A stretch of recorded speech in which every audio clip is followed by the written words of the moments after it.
Donc nous sommes en train de dire, si quelqu'un vient vers toi et lui commence par te dire, viens donner ta vie à Jésus. Viens, Jésus-Christ va faire, tu vas avoir enfant. Viens, Jésus va faire, tes invités vont marcher. Viens, Jésus-Christ va faire, tu ne sais pas, tu vas avoir beaucoup d'argent. Celui qui va venir te prêcher ce message-là, il faut le renvoyer en même temps. La Bible dit quoi? Il ne faut même pas lui dire salut. C'est-à-dire quoi? Il ne faut pas participer avec ce qu'il fait. Viens, tu vas voyager. Si tu n'as pas de femme, tu vas avoir femme. Si tu n'as pas de mari, tu vas avoir mari. Celui qui va te prêcher ce message-là, il faut le renvoyer automatiquement de ta maison. Si possible, il faut lui même prendre fusil. Fusil, quand tu peux lui prendre ça. C'est moi qui te dis ça. Il va fuir. Mais celui qui va venir chez toi pour te prêcher la mort de Jésus, son ensevelissement et sa résurrection, lui là, il faut commencer par l'écouter. Maintenant, quand il va te prêcher ce message, la Bible dit, quand tu vas croire que Jésus-Christ est mort, enseveli, ressuscité à cause de tes péchés, maintenant, on va te baptiser au nom de Jésus-Christ pour le pardon de tes péchés. Et Dieu va te donner quoi? Le Saint-Esprit. Selon Actes chapitre 2, le verset 38. Et là, toi maintenant, tu es sauvé pour toujours. Tu as le Saint-Esprit, tes péchés passés, présents, futurs sont pardonnés. Parce que Jésus-Christ est mort pour tes péchés passés, enterré pour tes péchés présents et ressuscité pour tes péchés futurs. Donc toi, tu es devenu saint pour toujours. Et maintenant, quand nous continuons Actes 2, le verset 42, vous allez voir que la Bible dit que ceux qui sont sauvés persévéraient dans l'enseignement des apôtres, dans la communion fraternelle, dans la fraction du pain et dans les prières. Donc, quand tu vas accomplir les trois premières choses qui se retrouvent dans Actes chapitre 2, 38, tu vas maintenant commencer par persévérer maintenant dans les piliers de l'adoration qui sont dans Actes 2, 42. Voilà celui qu'on appelle un vrai adorateur. C'est celui-là qui est sauvé.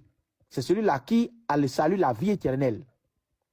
Et les vrais adorateurs, qui sont les premiers chrétiens, l'adoration qu'ils nous ont laissée, c'est des gens qui ont compris que la mort de Jésus-Christ a mis fin à l'ancienne adoration qui repose sur la loi de Moïse. Autrement dit, le sacrifice de Jésus-Christ a mis fin à la loi, selon Romains 10, le verset 4. Mon frère, lis-moi ça la seule avant que je ne continue.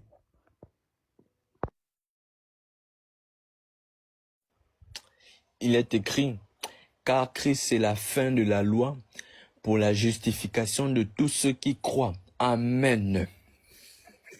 Amen, amen.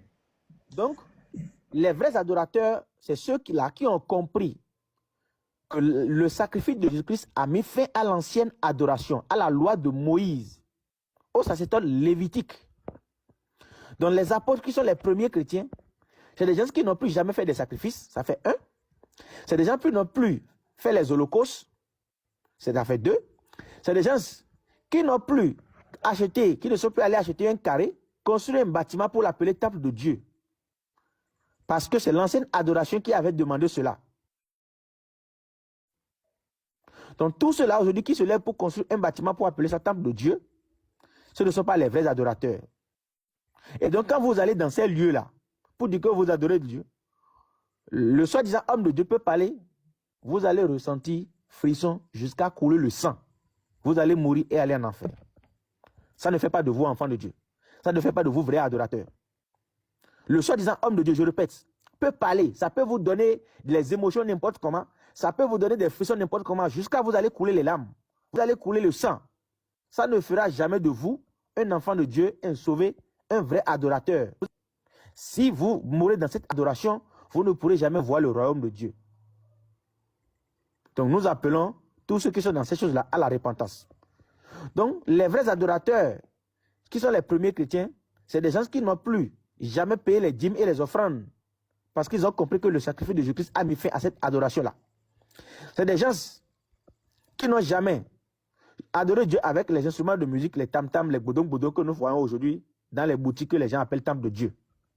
Les premiers chrétiens qui sont les vrais adorateurs, ils n'ont jamais vendu de l'eau, le sel, l'huile, pour dire l'huile d'onction, l'eau bénite, le sel béni, samara béni, torchon béni, tout ce que les gens vendent aujourd'hui en commercialisant le nom de Jésus-Christ, les premiers chrétiens n'ont jamais fait ça.